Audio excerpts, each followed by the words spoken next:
Hi friends, ನಮ್ಮ ಚಾನಲ್ಗೆ ನಿಮಗೆ ಸ್ವಾಗತ. ಇವತ್ತಿನ ವಿಡಿಯೋದಲ್ಲಿ ಲೈಟ್ ಮೋಷನ್ ಬಳಸಿ ವಿಡಿಯೋ ಎಡಿಟಿಂಗನ್ನು ಹೇಗೆ ಮಾಡುವುದು ಎಂದು ನಿಮಗೆ ತೋರಿಸುತ್ತೇನೆ. ಮತ್ತು ಈ ವಿಡಿಯೋ ಕೊನೆಯವರೆಗೂ ನೋಡಿ, ನಿಮಗೆ QR ಕೋಡ್ ಸಿಗುತ್ತದೆ. ಈ ವಿಡಿಯೋ ಇಷ್ಟವಾದಲ್ಲಿ ಲೈಕ್ ಮಾಡಿ, ಶೇರ್ ಮಾಡಿ ಮತ್ತು ಸಬ್ಸ್ಕ್ರೈಬ್ ಮಾಡಿ. ಓಕೆ, ವಿಡಿಯೋ ಸ್ಟಾರ್ಟ್ ಮಾಡೋಣ.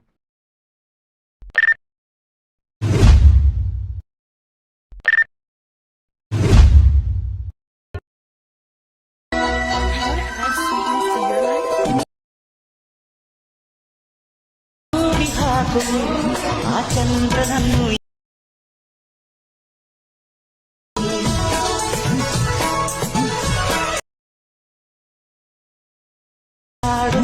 ಸುತ್ತ ನೀಡು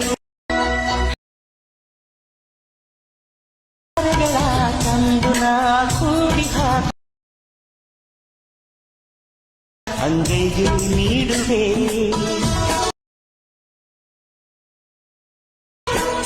ಜೋಗುವ